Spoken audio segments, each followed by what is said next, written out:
belinizi də sabunlayaram. Doğrudanmı siz o qədər pul verməyə hazırsınız? Mən sizə deməliyəm ki, bu həddən artıq çoxdur. Svetaya 20.000 dollar versəniz, o sizinlə gedər. Mən sizdən o qədər pul ala bilmərəm. Sonra öyrənərsiniz ki, daha az pul verə bilərdiniz. Onda qoca Albert Bronşteynin sizi aldatdığını fikirləşərsiniz. Mən isə heç vaxt heç kimi aldatmamışam. Elə isə pul alın və Svetanı yola gətirin. Ancaq kiminlə gedəcəyini həlləlik ona deməyin. Qoy bu onun üçün sürpriz olsun. Siz heç olmazsa tanışsınız, prodüser soruşdu. Məgər bizim birlikdə çəkilmiş şəklimizi qəzetləri görməmisiniz? Mən çoxdandır qəzetlərə inanmıram. Bronşteyn gülümsədi. Düz edirsiniz. Mən də inanmıram. Bir saatdan sonra pulu gətirəcəklər. Mən isə axşam konsert vaxtı gələcəyəm. Sağ olun. Renat qalxıb otaqdan çıxdı. Sonra telefon almağa getdilər. O, ən bahalı model sayılan və qiyməti 30.000 avro olan Vertunu seçdi. Sonra Nadejda Anatolyevnadan xahiş etdi ki, onun üçün yeni bir saat alsın. Popova 50.000 dollar qiyməti olan əla bir Cartier aldı. Ancaq Renat onu qaytarıb dedi ki, bu çox ucuz saatdır. Popova Renatın xeyli dəyişdiyini fikirləşdi və onun üçün 200.000 dollardan da yuxarı qiymətə üstündə brilyant qaşlar olan saat tapdı. Renat o pulu çox sakit halda ödədi.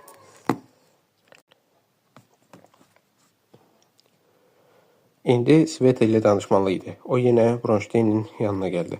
Artıq prodüser öz solistinə varlı bir oliqarxın ortaya çıxması, onun ağlasığmaz məbləğdə pul verərək qrupun qastrollarını pozmaq və Svetaya həyatının ən möhtəşəm tətilini yaşatmaq istəməsi haqqında danışmışdı. Sveta bu adamın kim olduğunu bilmirdi.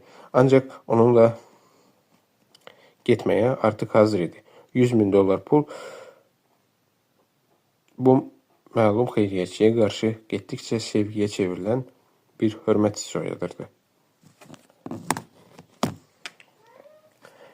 Renat Bronşteynin kabinetinə daxil olanda Sveta orada idi. Qadın onu görən kimi yerindən sıçradı. Gözlərində qəribə qəzəb parıldayırdı. Prodüser onu yenə aldatmışdı. Albert Mikhailoviç, mən sizi başa düşmürəm. Sveta qəzəblə dedi. Siz tanınmayan xeyriyyətçi haqqında danışırdınız. Amma mən bu cavan oğlanı yaxşı tanıyıram. O dünənəcən sürtülmüş yamaqlı şalvar geyinir, kirayə mənzildə yaşayır və acından ölürdü. Siz onu bura nə üçün çağırmışsınız? O qalstuklarının pulunu verib, yəni qazancımız artıq təmin olunub. Bronşteyn O qastrolun pulunu verib. Yəni qazancımız artıq təmin olunub. Bronşteyn sakit tərzdə bildirdi. Öz qrupundakı qızları yaxşı tanıyırdı. Və anlayırdı ki, Svetanın qəzəbi sunidir. Bu adam 1 milyon da versə, onunla heç yerə getmərəm. Sveta çığırdı. Ancaq kabinetdən çıxmadı. Renat stulda əyləşdi və qadına tərəf baxmadan Albert Bronşteynə dedi. Albert Mikhailoviç, pulunuzu qəbul etdiyinizi görə sizə təşəkkür edirəm. Solistinizə bildirin ki, biz onun Seyşel adalarındakı istirahətinin haqqını ödəməyə hazırıq. Artıq orada 12 otaqdan ibarət kiçik bir imarət sifariş olunub. 2 həftəlik istirahətə görə əlavə $20.000 veriləcək. Ömrümdə razı olmaram. Sveta bu sözləri artıq sakit səslə deyirdi. 50.000. Renat əvvəlki kimi Svetaya tərəf baxmadan qiyməti 2 dəfədən də artıq qaldırdı. Ona deyin ki, $50.000 alacaq. Bronstein təəccüblə bu bərtfərz adama və öz solistinə baxırdı. Belə bir təklifdən imtina etmək mümkün deyildi. Qadın bu dəfə danışmadı. $100.000. 50.000 Svetanın özünə bu qədər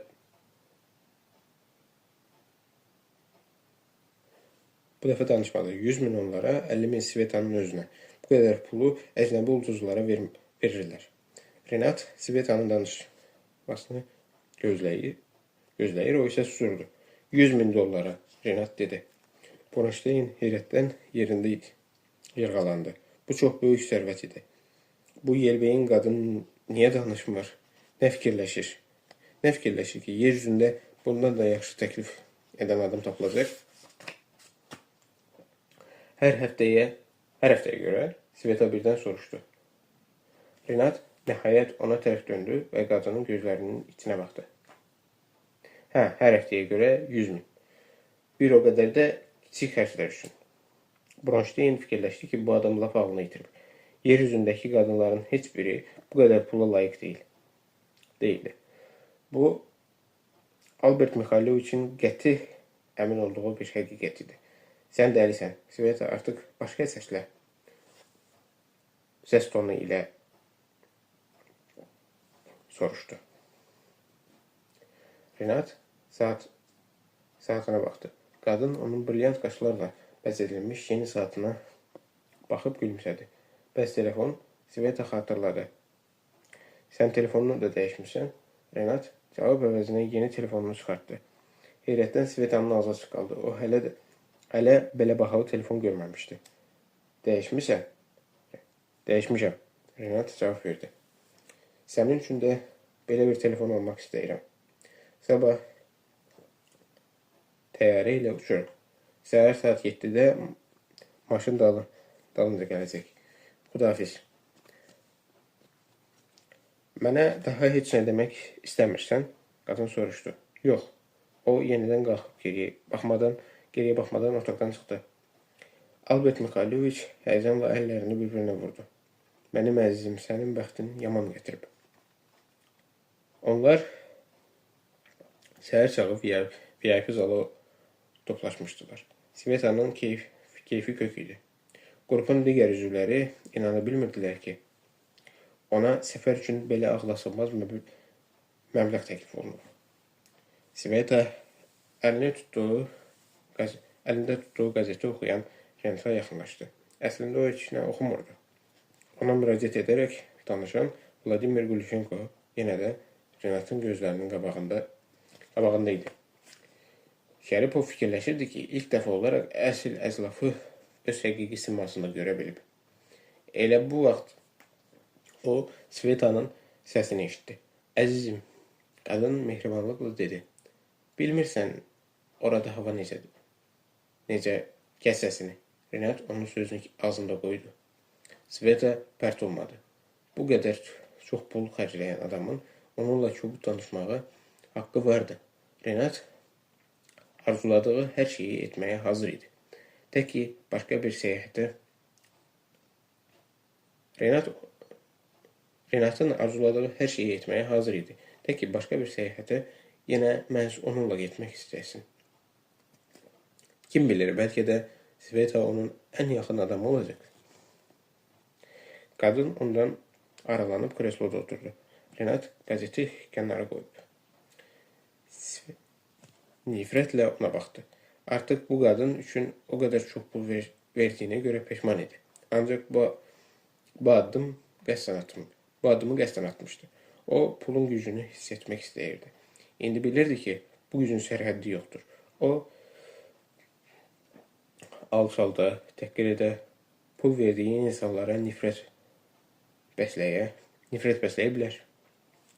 Çünki o milyardlara sahib olmuş və indiki mövqeyini həm özünün, həm də başqalarının qanı bahasına qazanmış bir varisdir.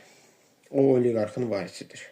Ona görə də ixtiyarı var ki, kresloda oturub bir zamanlar çox xoşuna gələn qadına tərəf gözünün ucu ilə də baxmasın. Hər şeyin haqqı ödənilib. Bu qadın əmtə olmağın əsl mahiyyətini hələ anlamır. Pula satın alınmış mal. Ancaq o bunu öyrənəcək. Mütləq öyrənəcək.